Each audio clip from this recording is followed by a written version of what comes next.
बहुत से लोग अशुभ मानते हैं, लेकिन ये पूर्ण वास्तु नहीं है। क्योंकि वास्तुशास्त्र में जब हर दिशा का दरवाजा अच्छा कौन सा होना चाहिए, उसके जो पद दिए हुए हैं, तो दक्षिण दिशा को भी अच्छे पद बताए हुए हैं।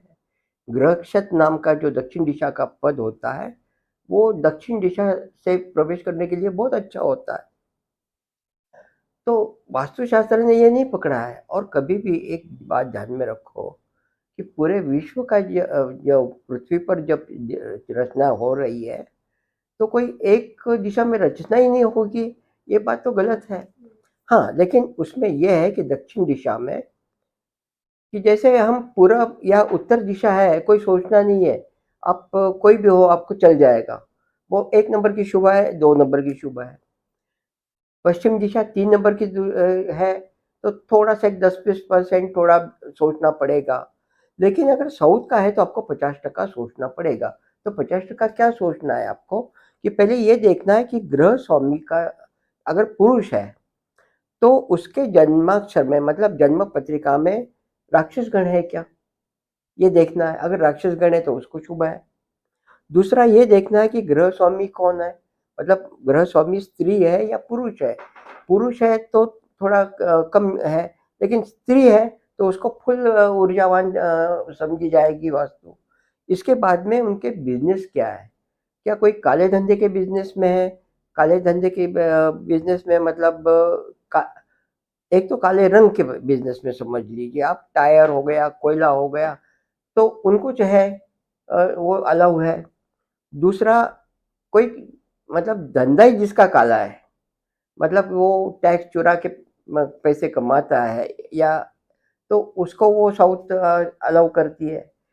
फिर जिसका बिजनेस समाज धारणाओं से गलत दिशा में जा रहा है, मतलब जैसे शराब हो गया या तंबाकू हो गया या स्त्री से जुड़ा हुआ हो, तो उनके लिए भी साउथ अच्छी मानी गई है।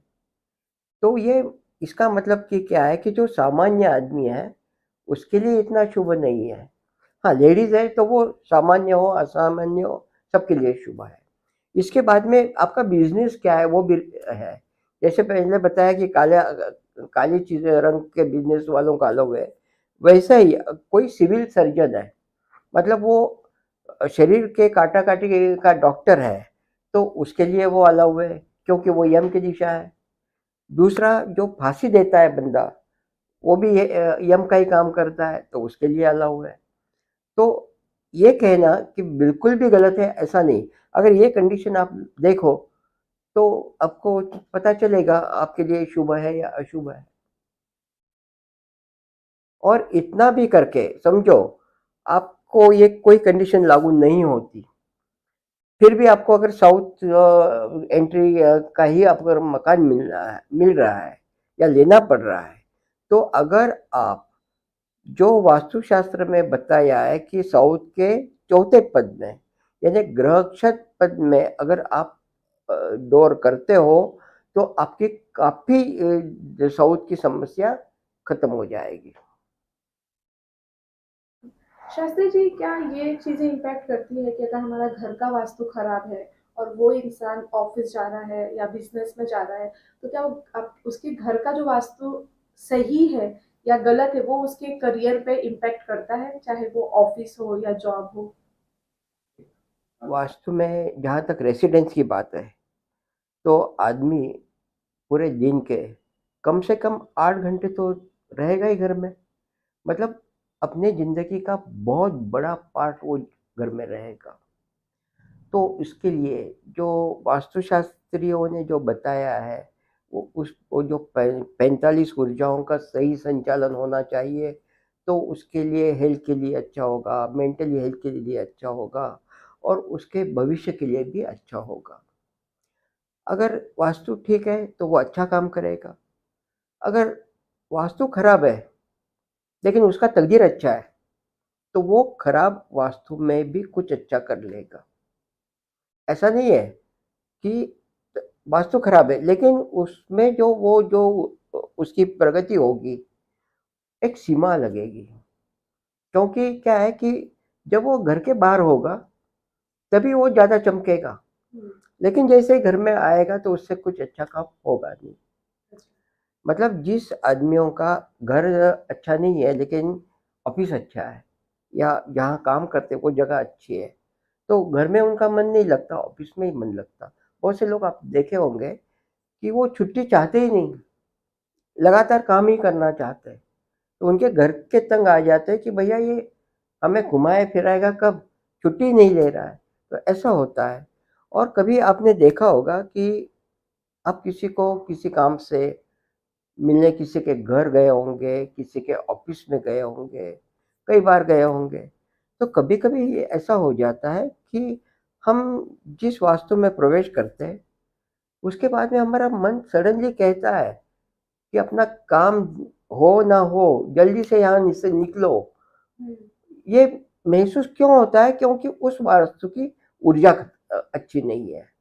वहाँ पे कुछ बड़े-बड़े दोष है, इसलिए आपको ऐसा लगता है। और इसके उल्टा आप किसी को मिलने को जाते हैं, काम हो जाता है, पूरा चाय-पानी भी हो जाता है, ऊपर से पान-सुपारी भी हो जाता है, फिर भी आपका बैठे रहने का दिल है। इसका मतलब वहाँ की ऊर्जा अच्छी है। तो वास्तु की ऊर्जा और आपका तकदीर, ये दोनों साथ-साथ चलते हैं। मतलब ऐसा नहीं है कि अगर कोई दावा करता है कि आपका तकदीर कुछ भी हो और ये मैं डायग्राम देता हूँ उससे आप वास्तु बना लो तो आपका बहुत अच्छा हो जाएगा, ये बात गलत है। मतलब ये लोगों को मूर्ख बनाने वाली बात है। वास्तु तो अच्छी होनी चाहिए। जैसे हमें बचपन में जब हम स्कूल में जाते थे तब हम कंपास लेते थे, तो एक कैमलिन का कंपास होता था जो ऑल इंडिया में फेमस था, और कुछ जगह लोकल लोकल कंपनियों के थे। मैंने देखा हमारे महाराष्ट्र में उधर टाइगर नाम का एक कंपास चलता था। टाइगर सस्ता होता था, कैमलिन महंगा होता था। अब ठीक है, टाइगर से भी कुछ सस्ते होते थे, लेकिन हमारी इच्छा तो यही रही ना कि हम बेस्ट ले, सबसे बेस्ट ले।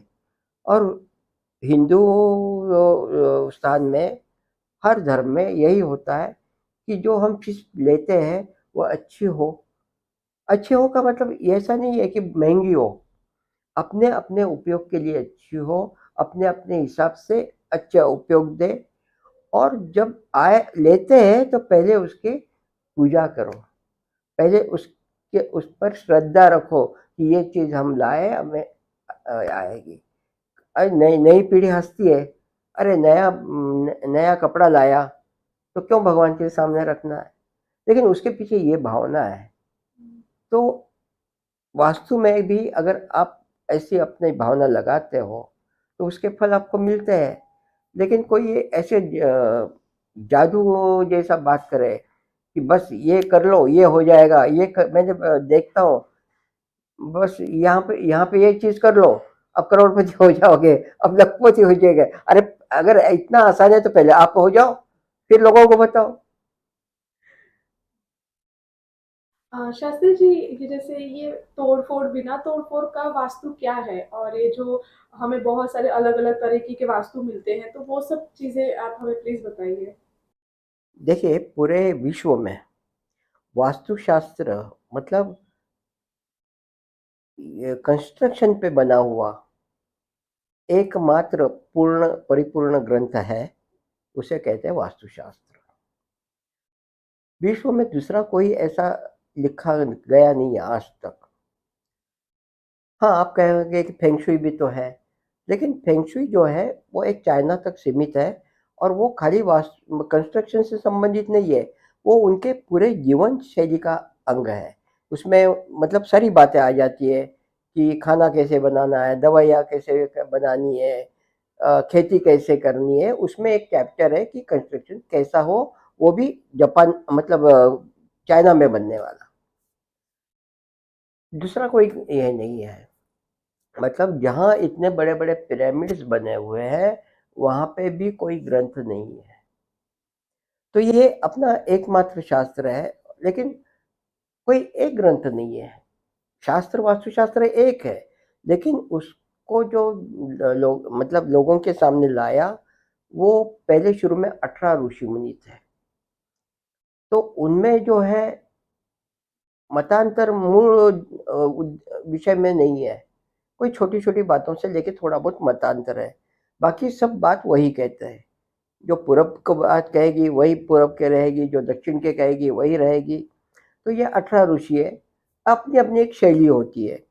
और उसमें भी मैसार हो गया या विश्वकर्मा हो या मैमत हो, मैं हो मतलब मैमत का, तो ये लोग प्रैक्टिकल खुद वास्तुशास्त्री थे। यानी खाली इन्होंने ग्रंथ नहीं लिखे थे, तो कुछ रचनाएं बनाई थी जिसका उल्लेख अपने को कुछ अपने धार्मिक ग्रंथों में मिलता है। तो उन्होंने ग्रंथ ये बनाई थी। ये मेन जो वास्तुशास्त्री है वो किताबें भी लिखते थे और प्रैक्टिकल में घर भी बनाते थे, कुछ रचनाएं भी बनाते थे। तो वो वास्तुशास्त्र है। तो उस वास्तुशास्त्र में, शुरू के वास्तुशास्त्र में जो ये 18 ऋषियों मुनि के अलग अलग ग्रंथ हैं, उसमें कहीं भी बिना तोड़ फोड़ के वास्तु ऐसा कोई चैप्टर नहीं है। तो ये आया कहाँ से? तो ये वास्तुशास्त्र के जो वो है, तो वे तो हजारों साल के पहले के ग्रंथ है। लेकिन ईस्वी सन 10वीं सदी में मध्य प्रदेश से भोजराज राजा ने एक ग्रंथ लिखा था, सम्रांगण सूत्रधार। उसके कुछ एक चैप्टर में थोड़ा उपायों का आया है। क्योंकि वास्तुशास्त्री जो थे वो तो ये मानते थे कि ये बता रहे हम लोग कि वास्तु इस तरह से बनाओ। अगर वास्तु इस तरह से बनाओगे तो गलती का कहाँ सवाल आया, आपको बनानी है इस तरह से। लेकिन बाद में ऐसे पता चला कि कभी कभी प्लानिंग होते हुए भी गलतियाँ हो जाती है, या कोई मतलब मजबूरी में गलतियाँ हो जाती है, तो उसको कैसे सुधारा जाए, ये वास्तुशास्त्र में अपने आप में बाद में चैप्टर बना। लेकिन उसका लिखित स्वरूप ज़्यादा वाला नहीं है। तो ये जो बिना तोड़-फोड़ वाला वास्तु है, तो वो कहाँ से आया कि आजकल टावर बन रहे हैं। अगर कोई ज़मीन पर बना हुआ मकान है, तो उसको तो मैं बता सकता हूँ कि ये दरवाज़ा 2 फुट तो खिसका लेना। अब मैं फ्लैट वाले को बता सकता हूँ क्या 2 फुट खिसका लेना? वो खिसका ही नहीं सकेगा। ये तो उसने लेते टाइम सोचना है कि लेते टाइम वास्तु सलाह लेनी है, ये फ्लैट लूँ या नहीं लूँ। लेकिन लेने के बाद में तो उसमें कुछ होगा नहीं। तो फिर होगा नहीं तो कुछ तो होना चाहिए। तो उसमें ये बिना तोड़-फोड़ के वास्तु आए, उपाय आए। तो अभी इन उपायों में होता क्या है कि कुछ यंत्र लगा दो, कुछ कलर के पट्टे लगा दो, कुछ दीवारों के, ये होता है। तो एक्चुअली ऐसा नहीं है कि अगर आपको किसी ज़मीन पर बने हुए वास्तु का कोई उपाय करना है, वो वास्तुशास्त्रीय ही चाहिए। आजकल जो नगरों में वास्तु बनती है, सिटियों में वास्तु बनती है, मैं दावे के साथ कह सकता हूँ कि 100% वास्तुशास्त्रीय कोई मकान नहीं बना सकता। बहुत ही मतलब दुर्लभ होगा वो व्यक्ति जो बना लेगा। क्यों? कि कुछ बातें हमारे हाथ में होती नहीं है। जैसा कि आपका जो ड्रेनेज लाइन कौन सी दिशा में जाएगा, वो तो कॉर्पोरेशन तय करेगी, वो तो नगर पालिका तय करेगी। आपका जो लाइट का पोल है वो कौन सी दिशा को होगा, वो आप तय नहीं करोगे, वो लाइट कंपनी तय ये करेगी। तो ये बातें अपने में होती नहीं है। और किसी किसी की तो किस्मत ही मारी जाती है। हम कहते पानी ईशान को निकालो, या पूर्व मध्य तक निकालो, या पूर्व उत्तर मध्य तक निकालो। यानी अगर बोर वेल कुछ करना है तो ये करो। लेकिन उसकी ऐसी जमीन है कि दुर्भाग्य से उसमें पानी ही नहीं है, पानी कोई और दिशा में मिल रहा है, तो कुछ तो उपाय करने पड़ेंगे। तो पानी तो लेना ही है। तो इसलिए 100% वास्तु नहीं, तो फिर क्या हो गया, फिर हम ऐसा करते हैं कि 100% वास्तु का ये मार्क्स होता है, इसमें ये नहीं है, ये नहीं, ये दोष हो गए, तो उसके मार्क्स कम हो गए। फिर हर वास्तुशास्त्री का कर्तव्य है कि उसमें कुछ ऐसे वास्तुशास्त्री उपाय करे जो उसके परसेंटेज को बढ़ा दे।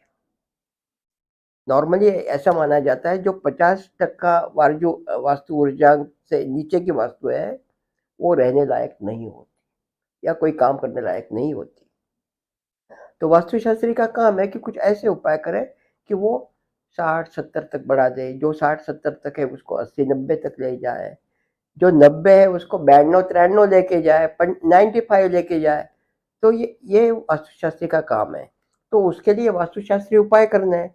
लेकिन जहाँ मैं कुछ बना नहीं सकता हूँ, अब तोड़-फोड़ की बात कर रहे हो आप, तो ऐसा नहीं है कि तोड़-फोड़ ही करनी पड़ेगी। अगर ज़मीन पर आपका मकान बना है और आपके पास में जगह ज़्यादा है, तो कुछ आप एक्स्ट्रा कंस्ट्रक्शन करके भी वास्तुशास्त्री उपाय कर लेते हो। इसलिए तोड़-फोड़ की ज़रूरत नहीं है, एक्स्ट्रा कंस्ट्रक्शन करो, उससे हो जाएगा। लेकिन फ्लैट में या छोटे-छोटे प्लॉट में जो ये होता है, तो आपको कुछ अलग उपाय करने पड़ते हैं, लेकिन वो वास्तुशास्त्री चाहिए। जब मैं वास्तुशास्त्री बोलता हूँ, तो वास्तुशास्त्र के साइंस में एक पंचमहाभूत तत्व है।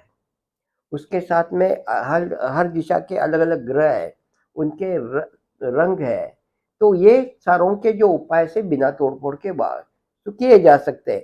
लेकिन मैं फिर भी एक बात बोलूँगा, अब जीवन में चलते हुए हम अलग-अलग व्हीकल चलाते हैं, टू व्हीलर तो बहुत सारे लोग चलाते हैं। कभी एक्सीडेंट हो जाता है, हम अस्पताल पहुँचते हैं, डॉक्टर हमें मतलब जो भी वे खाली सिर्फ प्लास्टर करना है या ऑपरेशन की प्लास्टर के साथ करना है, जो भी कर लेते हैं। हम चलने फिरने वापस लायक हो जाते हैं, नॉर्मल ज़िंदगी जीने लगते हैं। लेकिन शीतकालीन अवस्था में हमें याद आता है, अरे यहाँ दर्द हुआ था, ये यहाँ ऑपरेशन हुआ था।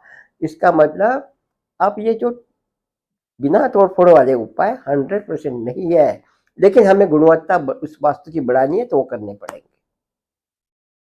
शास्त्री जी, मुझे ये जानना है कि अगर वास्तुशास्त्र इतना पुराना है कि शिव जी का जो अभी आपने स्टोरी बीच में बताया था, अगर वो इतना पुराना है तो बीच में कहाँ ये गायब हो गया था, या बीच में लोगों ने इस पे बात करना क्यों बंद कर दिया था? अब ये ऑन ऑफ सडन क्यों इतना फ्लैश हो रहा है कि वास्तुशास्त्र ये सब? हाँ, आपका सवाल सही है।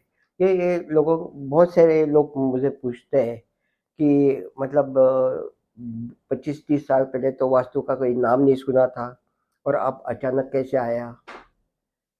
तो ये बात जो करने वाले हैं, ये अधूरी बात करते हैं। ये सही है कि वास्तुशास्त्र पुराना था, फिर बाद में कई आक्रमण हुए और आखिरी आक्रमण जो हुआ ब्रिटिश लोगों का, तो ब्रिटिश लोगों ने हमारे पर 100 साल राज किया। उन्होंने कुछ अच्छी सुविधाएँ भी दी हमें, जैसे ट्रेन है, जैसे पोस्ट ऑफिस है। उन्होंने उनके लिए भी किया, उन्होंने उनके गवर्नमेंट के लिए किया, लेकिन वो सबके लिए काम आया। तो उन्होंने जो नई क्रांति हुई, औद्योगिक क्रांति हुई, तो उसमें उन्होंने बिल्डिंग लाइन पूरी चेंज कर दी। पहले जो वॉल बेयरिंग के मकान बनते थे या अलग टाइप के मकान बनते थे, उसके पहले ज़्यादा से ज़्यादा लकड़े का यूज़ करके मकान बनते थे, तो वो लाइन हट गई, अब सीमेंट कंक्रीट के जंगल बन रहे हैं। तो उसमें लाइन चेंज हो गई। लेकिन ये बात अर्ध सत्य है कि पूरा मतलब वास्तुशास्त्र गायब ही हो गया था, क्योंकि वास्तुशास्त्र जब चल रहा था, तो वो खाली वास्तुशास्त्रियों तक सीमित नहीं था। वो जो कॉन्ट्रैक्टर लोग हैं, जो ठेकेदार हैं, वो भी जानते थे उस चीज़ को। जो कारीगर लोग हैं, वो भी जानते थे। एक दफ़े ऐसे ही राजस्थान में मैं एक वास्तु देखने को गया था, तो दरवाजे के बिल्कुल सामने एक दीवार आ रही थी, बहुत मतलब 5-6 फुट पर। तो मेरे मुँह से निकल गया कि ये दीवार में विंडो होती तो बहुत अच्छा होता। तो उस घर का जो बुजुर्ग था, वो एकदम आगे आया, बोला ये बात हमें जो मकान बना रहा था उसमें कारीगर था, तो वो बोल रहा था कि यहाँ इसमें विंडो बनाओ। लेकिन नए इंजीनियर, नए आर्किटेक्ट, फिर हमारे बच्चे नए एजुकेशन वाले, किसी ने उसकी सुनी नहीं। मैंने बोला नहीं, ये गलत है, यहाँ पे विंडो हो तो बहुत अच्छा है, और विंडो नहीं बना सकते तो उसके लिए कोई अलग उपाय करने पड़ेंगे, तो वो मैं बताता हूँ। तो ऐसे मतलब मालूम था, और ख़ास करके साउथ में ये लाइन कभी भी टूटी नहीं, ब्रिटिश आने के बाद भी टूटी नहीं। मतलब वहाँ पे जो बनता था, हर मकान बनता था, उस वो वास्तुशास्त्र से बनता था।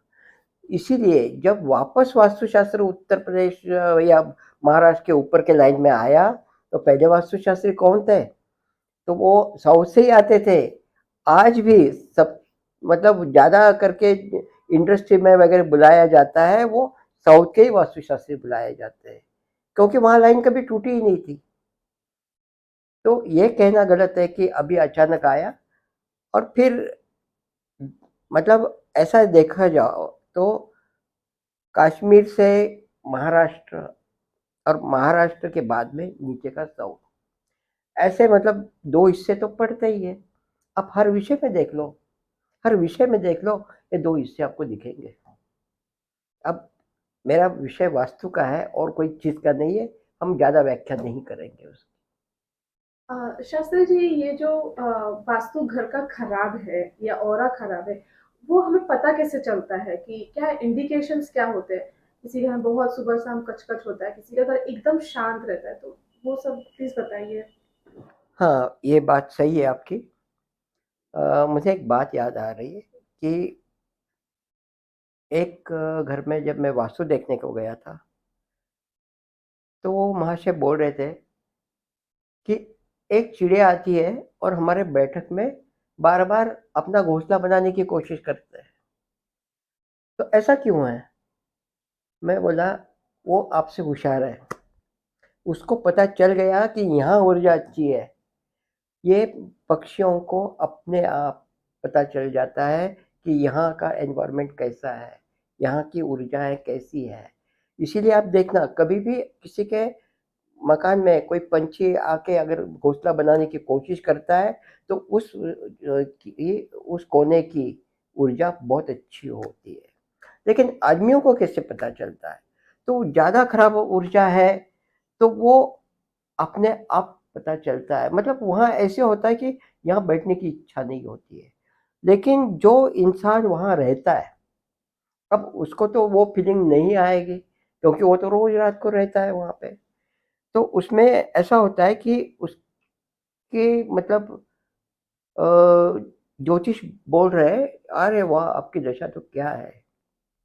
लेकिन वो वास्तव में नहीं हो रहा है। जिस स्पीड से उसको भागना चाहिए नहीं भाग रहा है। इसका मतलब उसमें वास्तु की कुछ न कुछ ऊर्जा जो है, वो उसको जितना पुश देना चाहिए वो दे नहीं रही। पूरा वास्तु भाग्य नहीं बदली करेगी, लेकिन पुश तो देगी।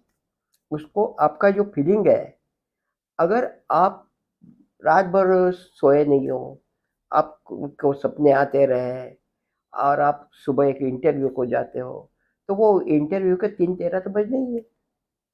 वही आपको अच्छी नींद आए और आप फ्रेश मूड में इंटरव्यू को जाओ, तो वो तो अच्छा फीलिंग होना ही है, अच्छे रिजल्ट्स आने ही है। तो ये इस तरह से होता है। और ख़ास करके जो हमारे जो जैसे जो वास्तुशास्त्री है, वो हर बार जब अलग-अलग वास्तुएँ देखते हैं, तो ऐसा-सा फीलिंग अपने आप आ जाता है। मतलब वो प्रैक्टिस से आ जाता है। लेकिन जो सेंसिटिव आदमी है, उसको कुछ भी प्रैक्टिस नहीं है, लेकिन वो सेंसिटिव है। उसका माइंड तो वो पहली बार जब खराब वास्तु में जाएगा, उसको लगेगा कि यहाँ कुछ तो गड़बड़ है। कई बार ऐसा होता है कि वास्तु देखने के लिए आप जाते हो, आपको लगता है नहीं ये वास्तु नहीं चाहिए अपने को। ये ऐसा क्यों होता है? आपने तो उसका वास्तुशास्त्र भी नहीं देखा अभी तक, ना किसी का सलाह लिया और आपको लगता है ये नहीं चाहिए मुझे। ये वास्तु का फीलिंग होता है। अभी एक बार ऐसा हुआ था कि एक वास्तु देखने के हम जा रहे थे, कार में हम दोनों जा रहे थे, तो वो बता रहे थे मुझे कि मैंने एक ऐसी वास्तु देखी है कि जिसका गृह स्वामी का कोना जो मानते हैं नैऋत्य, बहुत बुरी तरह से कटा है, वहाँ पे गड्ढा हुआ है, वहाँ टॉयलेट। और वो जो वर्णन मुझे कर रहे थे, तो मैंने बोला रुको, उस घर में कोई आत्महत्या या मर्डर हुआ है क्या? तो बोले हाँ, हुआ है। तो ये मतलब कुछ जो कोने हैं, पूरा ज़िंदगी चेंज नहीं कर सकता वास्तु, लेकिन कुछ में दिखते हैं। जैसे मैंने एक बार देखा तो ईशान्य कोना खराब हुआ था। एक मैडम जो थी वो डॉक्टर थी। तो उनको मैंने पूछा कि क्या आपके कोई बच्चा या बच्ची में प्रगति में कुछ बाधा आ रही है? तो वो बोलती है इसीलिए तो बुलाया आपको। तो मतलब ऐसे कुछ दिखती है, निशानियाँ तो दिखती है। अब फीलिंग अपने आप होता है या नहीं होता है? अच्छा, दूसरा ऐसा टेक्निकल अगर कैसे ढूँढे जाए? मतलब अगर वास्तु सही है कि नहीं, इसका टेक्निकल ढूंढना बहुत आसान है।